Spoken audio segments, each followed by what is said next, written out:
Hey guys, I just want to say really quickly that in this clip that you're about to see about me explaining about rotations, it was like 4 fucking AM and I was like slurring my words. So if it sounds like I have a lisp, that's probably why. Anyways, hope you guys enjoyed the video. Please try to take as much as you can from it. All right, see you guys later. Hey guys, so this is a video for basic rotation for BVL, and this is mostly done during scrims or league. Now I forgot to add rotations in my last video, my most recent video about positioning. That was just because I was sitting there on my PC for like 50 minutes, not literally no joke, for 50 minutes, just improving how to explain positionings. And that turned into a 25-minute video. So I'm gonna try to see if I can make this shorter, at least like probably 10 minutes. It really shouldn't even take 10 minutes about rotations. Starting off about rotations, you can see we have our players, our main 6 here. We have our setter, opposite, middle, second middle, first outside, and second outside. Most of BVL, they run a 5-1 rotations. So starting off with first serve. Now, let's say this side has first serve. The second out is going to pull back and serve the ball like normal. Boom, serve the ball, and there it is. So that's only if we have first serve, okay? The second out will serve first. But let's say they have first serve. Rotations only happen once we get the serve back, meaning they lost the point and then it's our turn to serve. So let's say they served and I don't know, they missed or something. Second outside is not going to be the first one to serve. It's going to be setter, OPPO, or the right side, to keep it easy. So all they're going to do is just switch and setter serves. That's it. And then let's say we serve, they got the point, they serve, and we got the point back again. All what's going to happen is the middle is going to switch. And then same thing, they got the point, they serve out or something, and we got the point again. Outside switch. That is all you guys are doing. And then you guys just loop back again. So top, middle, and then bottom. But if you're looking at it in the court, like normally this is gonna be like right side, middle, and then left side. Same thing. So that's it for rotations. But what if we had a LIB and a DS? Ooh, you guys like that? Anyways, what if we had a Libero and a DS? How are they gonna rotate it? Well, that's actually fairly simple. Let's go back to what if we had first serve. If we had first serve, then the Libero will just jump in and they all they do is stay back middle and they change out for whichever middle is in the back row. That's it. So let's say we had a first serve, the Libero just hops on. Let's say they have first serve, the Libero hops on.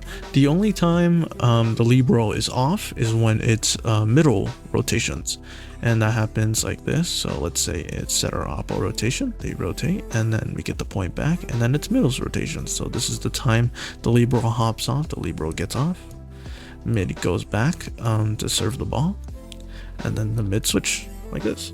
So once he serves the ball, first middle plays for 1 rotation. Let's say we got scored on after that serve, and all they're gonna do is switch like this. So once we get scored on during that rotation and it's back to the opponent's side to serve, the Libero just switches and he stays on the whole time. And then outside rotations, and then setter OPPO again, and then once it's middle, we do the same thing. That is it. And it's outsides again. Now, what if it's the DS? How does the DS rotate in? You would assume that, well, the DS will probably do the same thing, but not really. In a league game, the DS is only allowed to switch and sub off for 1 person, and that 1 person is any one of these outsides. Any one of these 2 outsides they can sub in for, but in this scenario, let's just say the DS is going to be subbing in for the first out. And how that's going to look is like this. Let's say it's our serve first, outside serves, boom, like that. Now it's OPPO, we get our serve back, OPPO, middle rods, once we get our serve back, and then we get our serve back again. These two switch, and this is what happens. So same thing with middle, our first outside is going to serve and they play for that one rotation. And once the opponent get their serve back and it's their serve, the first out is going to leave, the DS is going to hop on. That is it. And then just like the libero, they stay back row the whole time. Whenever the first outside is back row, the DS stays back row. So let's say it's setter OPPO, we switch, it's middles, they switch.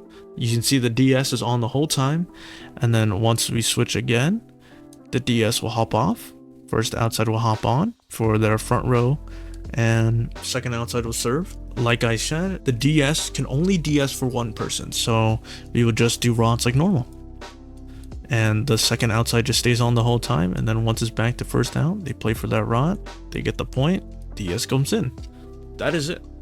That is my brief, quick explanation on rotations, and also rotations with libero and DS. Thank you. Another quick thing I wanted to get over that I don't think I explained that well in my last video is whenever the center is front row and the opposite is back row, because there is a difference.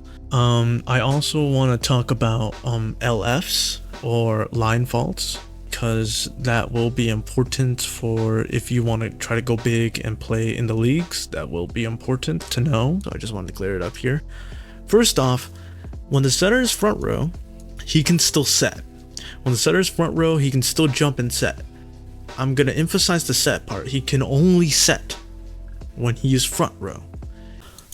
Hey, editing me here. How the fuck did you fuck up saying front row 3 times? It's back row. It's back row. It's back row. It's back row. He cannot do a setter dump, and he cannot do a spike over the net because that would be illegal and that wouldn't count. This is strictly in league. In scrims, it's a little more chill, and in pickups, no one gives a shit about pickups. But I just wanted everybody to know, if you ever want to go big and get in the big leagues, then this is what you have to know. Another thing is that when the OPPO is back row here, usually in the first rotation, he can't jump up in front of the line or on the line, or he will get called for an LF, a line fault, because since he is back row, he can only hit back row. How the setter can compensate for that, because the setter usually will set along the net. He can't set along the net with the OPPO because he is back row. So where he has to set is what's called an OPPO mid, and it's right here. Now, let's say the setter is back row and the opposite is front row. When the opposite is front row, you have more availabilities of being able to block. The reason the setter doesn't block when they're front row is because it's hard to set right after a block. So what they do, they just kind of back up and then receive the ball. With the OPPO front row, he can block the ball. And not only that, the setter can come up, and when they set the ball, he can actually set him at the antenna up here. So he can actually be up here. That's about it. That's all I wanted really to say, because I feel like I didn't clear that up enough, that the setter can't willy-nilly just jump up in the front row, and also they can't set an ant there because he's back row. That's just the thing you need to get used to, because without rotations it's unorganized and no one's gonna get playtime. That's it. I think that's all I really wanted to cover about it. Again, if you haven't seen my last video, please, I encourage you to go do that. If you watch this video first, go you. That's it. Thanks for watching, I guess.